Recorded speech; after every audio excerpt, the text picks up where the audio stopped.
is October 10th, 2018. I want to address something, an issue concerning the continent of Africa, being an African living in the diaspora.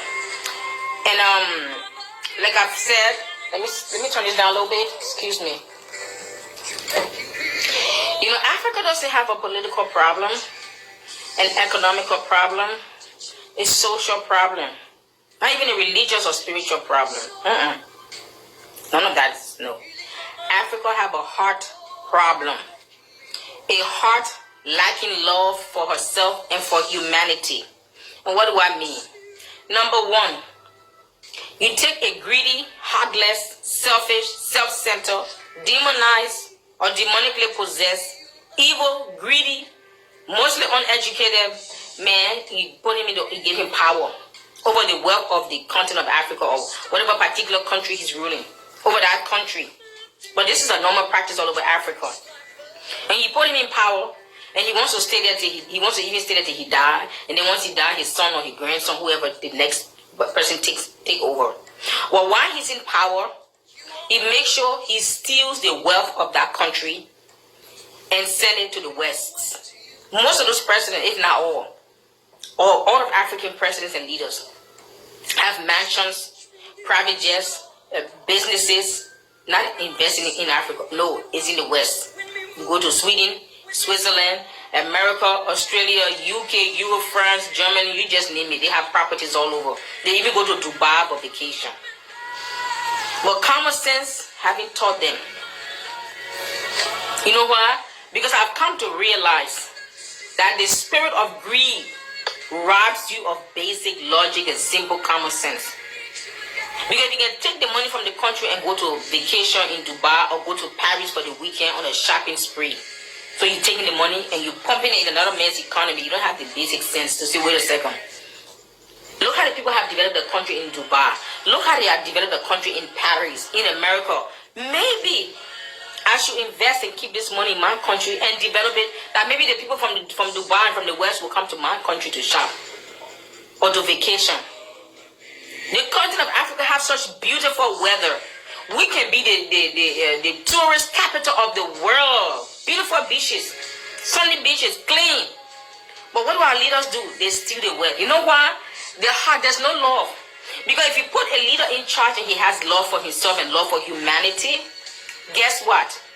He will do everything he can in his power in his lifetime to change the condition of the people he's meant to lead. So Africa does not have a political, economical, social problem. We have a heart problem. A heart lacking love for ourselves and for humanity. Because what will make a man stay into power for 30 years, and those 30 years he can't even produce one road that he built, or a bridge, or a school, or a hospital, or a clinic. He can't produce and say, this my 8 years or 30 years of being in office. This is how the economy started when I got into power.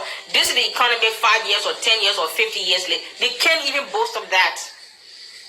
And they are so stupid that during those terms, they will send their wife and their kids and their concubines to the West for education, for vacation, for shopping spree, for medical care. They don't have the sense to say, wait a second. You mean I'm a president and I have to send my child out of this country to go to be educated? What's wrong with the education system? I mean, that's like Donald Trump sending his son to go to Paris or somewhere to go to school because there's no good school system in America. Can you imagine the insanity and the stupidity? Our leaders in Africa, do they have brains? Do they have brains? I know most of the leaders in Africa are nothing more than puppets in the hand of the West. The West with an evil agenda for Africa.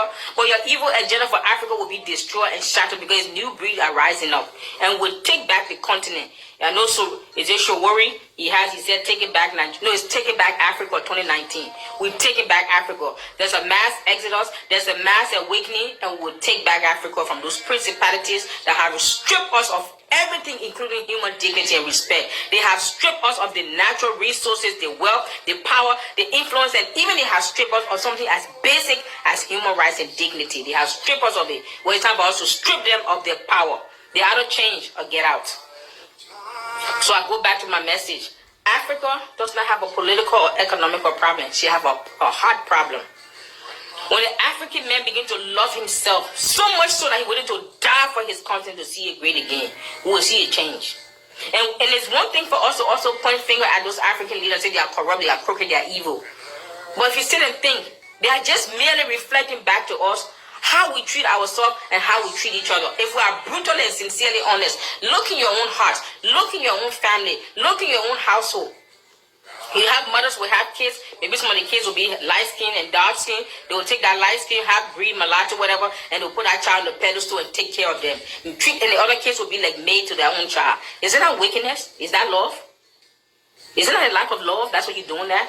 Or another thing, if you find a family who's influential or have wealth, they will go to the villages of Africa and take a boy or a girl. Sometimes they'll take 2 kids and bring that child. Promising the parents in the village, I will bring a child to the city and I will educate them. And the poor parents in the village, they are thinking that the child being educated will be their ticket out of poverty. What do? They take the kid out of the village, bring the child to their home, to only what? Turn that child into a domestic servant or into a slave. And that child is no more than few years younger or older than their own kids. So that child have to become a slave, cook, clean, do laundry, and if that child is a girl, she become a teenager, guess what? She also gonna be a sexual something for the husband. Yes. So then Africa, we have a heart problem. So if you take somebody else's child from the village and make them become maids, a child, not an adult, a child. They cook, they clean, they do laundry, and your kids will be driven to school in the chauffeur by the chauffeur in the car, and that child, after they're done, that child wake up 5 a.m., they do all kinds of hard work. Now, even some adults can't even handle in America here. Then that child have to get up and take the bus or walk to school. Meanwhile, your kids have been driven to school by chauffeurs. Your kids, when they come, when they have help with tutors to help them with their homework. And that little child that came from the village have to come from school. Make sure food is ready for your kids. Make sure that uniforms are ready for the next day. Is that love? So you can sit home and point finger at the president and say the presidents of your countries in Africa. But check your own heart. They are just merely reflecting back to us who we truly are.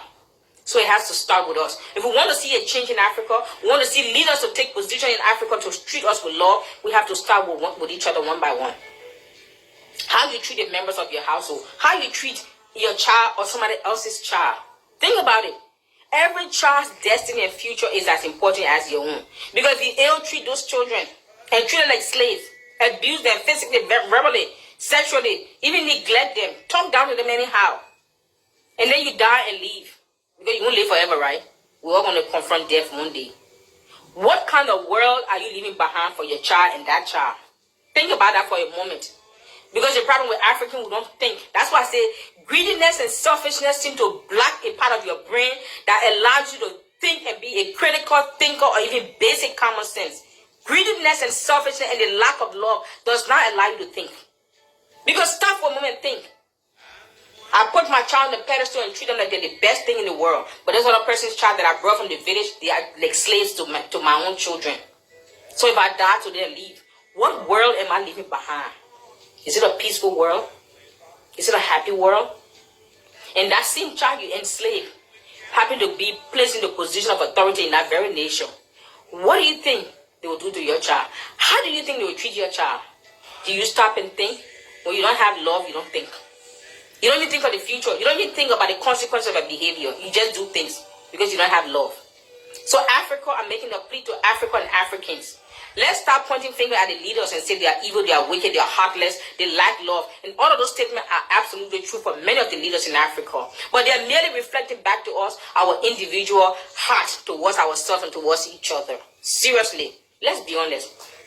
In local, in a family, brothers and sisters hate each other, mothers taking sides. Is it love? That love will let you do that?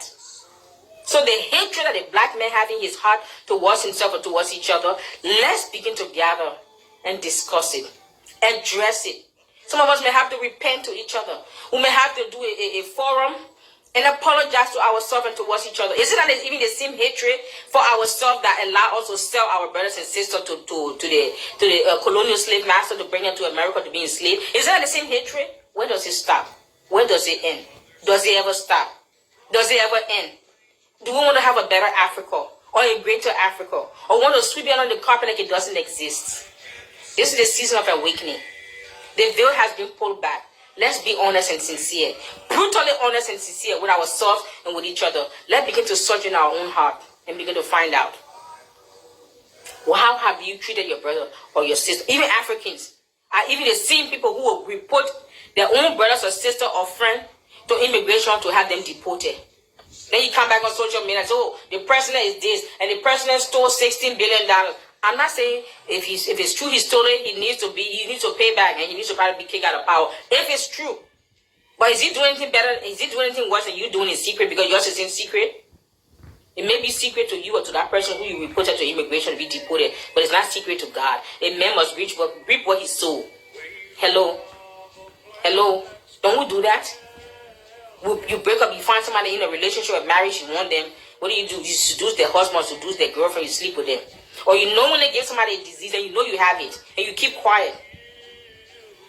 Come on, Africa. Our leaders are merely reflecting back to us what we have in our heart towards ourselves and towards each other. So if we want to see the leaders in Africa change, that change must begin with each of us individually.